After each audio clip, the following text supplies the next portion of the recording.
방금 보낸 메시지 옆에 작은 숫자 1. 이게 뭐라고 사람 피를 말릴까요? 5분이 지나고 10분이 지납니다. 상대방의 프로필 사진을 들어가 보기도 하고 혹시 내가 보낸 마지막 문장에 문제가 있었나 수십 번을 다시 읽어봅니다. 심장이 두근거리고 일엔 손이 잡히지 않죠.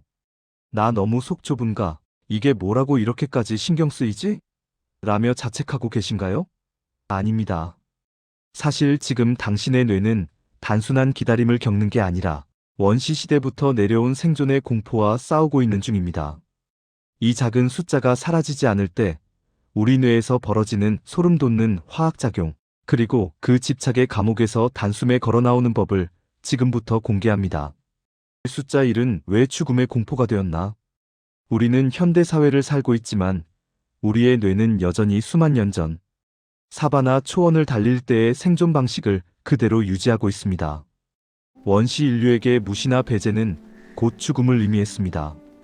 사나운 맹수와 척박한 환경 속에서 무리로부터 떨어져 나간다는 건 먹이를 구할 수 없고 보호받을 수 없다는 뜻이었죠. 그래서 우리 뇌의 편도체는 타인의 반응이 끊기는 순간을 생존 위협으로 인식하도록 설계되었습니다. 카톡의 숫자 1이 사라지지 않는 그 짧은 시간 동안 당신의 뇌는 당신을 다시 원시시대의 광야로 내던집니다. 상대의 침묵을 단순한 바쁨으로 해석하는 게 아니라 집단에서의 배제로 받아들이는 것이죠. 당신이 느끼는 그 분리불안은 당신이 나약해서가 아닙니다. 당신의 뇌가 어서 무리와 연결되어야 살아남을 수 있어 라고 외치는 가장 강력한 생존 본능입니다. 이 정체를 알고 나면 더 이상 일에 집착하는 자신을 부끄러워할 필요가 없습니다. 이건 생명체로서의 아주 당연한 반응이니까요. 뇌의 오작동, 해석이라는 독극물. 문제는 이 본능이 현대의 기술과 만났을 때 생기는 오작동입니다. 상대방이 메시지를 읽지 못하는 상황은 수백 가지가 넘습니다. 회의 중이거나 샤워 중이거나 혹은 잠시 휴대폰을 두고 자리를 비웠을 수도 있죠. 하지만 불안에 빠진 뇌는 사실을 보지 않습니다. 대신 그 공백을 부정적인 해석으로 가득 채워버립니다. 내가 재미없나? 내가 선을 넘었나? 나를 우습게 보는 건가? 이런 생각들은 사실이 아닙니다. 당신의 뇌가 만들어낸 소설이죠. 심리학에서는 이를 파국화라고 부릅니다. 작은 사건을 인생 전체의 문제나 관계의 종말로 확대 해석하는 겁니다. 상대방은 그저 휴대폰 배터리가 나갔을 뿐인데 당신의 뇌는 이미 그 사람과의 인연이 끝나는 시나리오를 쓰고 있습니다. 이 과정에서 스트레스 호르몬인 코르티솔이 뿜어져 나오고 당신은 실제 신체적인 고통까지 느끼게 됩니다. 마음이 아픈 게 아니라 실제로 뇌의 통증 센터가 가동되는 것이죠. 여유로운 사람들의 뇌는 무엇이 다른가? 어떤 상황에서도 무서울 정도로 여유로운 사람들은 이 일의 공포를 어떻게 다룰까요? 그들은 감정에 반응하지 않고 상황에 대응합니다. 반응은 자판기처럼 자극이 오면 감정이 바로 튀어나오는 것이지만 대응은 그 사이에 의식적인 공간을 만드는 것입니다. 그들은 자신의 불안을 밖에서 관찰합니다. 아, 지금 내 뇌가 일이 안 사라지는 걸 보고 거절당할까봐 겁을 먹고 있네. 재밌네. 이렇게 자신과 감정을 분리하는 순간 감정의 주도권은 당신에게 넘어옵니다. 마치 영화관에서 무서운 영화를 보는 것과 같습니다. 스크린 속 주인공은 공포에 떨지만 객석에 앉아있는 당신은 그게 가짜라는 걸 알기에 안전합니다. 여유로운 사람들은 자기 인생이라는 영화의 관객이 되는 법을 아는 사람들입니다. 생각과 사실을 가르는 면도날을 가져라. 불안의 늪에서 빠져나오는 가장 강력한 도구는 사실 확인입니다.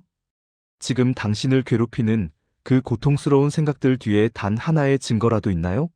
상대가 당신을 싫어한다고 말했나요? 아니면 당신을 영원히 차단하겠다고 공표했나요? 아니요. 당신이 가진 유일한 사실은 아직 숫자가 지워지지 않았다는 것 하나뿐입니다. 그 외의 모든 것은 당신의 상상이 만들어낸 가짜 뉴스입니다. 불안이 고개를 들 때마다 스스로에게 질문을 던지세요. 이건 사실인가? 아니면 내 뇌가 쓴 소설인가? 증거가 없는 생각은 쓰레기통에 과감히 버려야 합니다. 사실과 해석을 구분하는 이 연습만으로도 당신의 스트레스 지수는 절반 이하로 떨어집니다. 통제권의 환상에서 벗어나기. 우리가 숫자 1에 집착하는 또 다른 이유는 타인을 통제하고 싶어하는 욕구 때문입니다. 상대가 언제 메시지를 읽고 언제 답장을 보낼지는 100% 상대방의 영역입니다. 당신이 아무리 불안해하고 휴대폰을 뚫어지게 쳐다본들 상대방의 손가락을 움직이게 할 수는 없습니다. 바꿀 수 없는 것을 바꾸려 할 때 고통이 시작됩니다. 여유로운 사람들은 통제할 수 없는 타인의 행동에 에너지를 쓰지 않습니다. 대신 자신이 통제할 수 있는 유일한 것, 즉 지금 나의 행동에 집중합니다. 메시지를 보냈다면 당신의 할 일은 끝난 것입니다. 공은 상대방에게 넘어갔죠. 이제 당신은 당신의 삶으로 돌아가야 합니다. 운동을 하든 밀린 업무를 처리하든 좋아하는 영상을 보든 당신의 에너지를 당신 자신을 위해 쓰세요. 타인의 반응을 기다리는 대기 모드로 인생을 낭비하기엔 당신의 시간은 너무나 소중합니다. 관계의 큰 그림을 그려라. 당신과 그 사람의 관계가 단 한 번의 메시지 응답 속도로 결정될 만큼 가벼운 것이었나요? 만약 그렇다면 그건 애초에 집착할 가치조차 없는 관계입니다. 하지만 오랜 시간 쌓아온 신뢰가 있다면 고작 몇 시간의 숫자 1 때문에 무너질 리 없습니다. 시간축을 늘려보세요. 1년 뒤에도 지금 이 일이 안 사라졌던 10분의 시간이 기억이나 날까요? 10년 뒤에 당신이 지금 이 순간을 본다면 얼마나 귀여운 고민이라고 생각할까요? 여유는 긴 호흡에서 나옵니다. 지금 이 순간에 매몰되지 말고 인생이라는 거대한 캔버스에 찍힌 아주 작은 점 하나로 이 상황을 바라보세요. 점 하나가 잘못 찍혔다고 그림 전체를 찢어버릴 필요는 없습니다. 에너지 도둑을 차단하는 결단. 마지막으로 당신의 에너지를 갉아먹는 그 숫자로부터 물리적인 거리를 두세요. 메시지를 보내고 난 뒤 아예 휴대폰을 뒤집어 놓거나 다른 방에 두는 것도 방법입니다. 알림이 당신의 삶을 침범하게 두지 마세요. 당신의 뇌가 답장이라는 보상을 기다리며 도파민에 중독되지 않도록 강제로 흐름을 끊어주는 것이 필요합니다. 에너지는 한정된 자원입니다. 당신이 이를 확인하는 데 쓰는 그 에너지는 사실 당신의 꿈을 이루고 더 멋진 사람이 되는데 쓰여야 할 귀중한 연료입니다. 당신의 소중한 연료를 상대방의 읽음 확인 여부에 쏟아붓지 마세요. 당신이 당신 자신의 삶에 몰입해 빛나고 있을 때 역설적으로 타인들은 당신의 일이 사라지기를 간절히 기다리게 될 것입니다.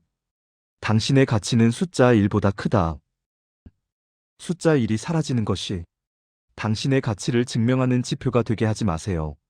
상대가 메시지를 늦게 읽는 건 그 사람의 사정일 뿐, 당신이 부족하거나 매력 없다는 증거가 결코 아닙니다. 당신은 누군가의 답장 하나에 일일비하기에는 너무나 단단하고 멋진 사람입니다.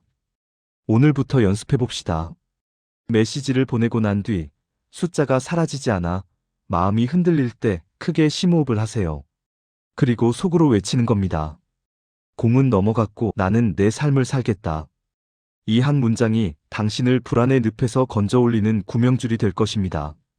흔들리지 않는 여유는 타고나는 것이 아니라 이런 작은 선택들이 모여 만들어지는 근육과 같습니다. 오늘 내용이 당신의 마음을 조금이라도 가볍게 했다면 좋겠습니다. 당신은 충분히 사랑받을 자격이 있고 그 누구보다 소중한 존재라는 사실을 잊지 마세요. 숫자 1의 감옥에서 걸어나와 진짜 당신의 인생을 사시길 응원합니다. 시청해주셔서 감사합니다.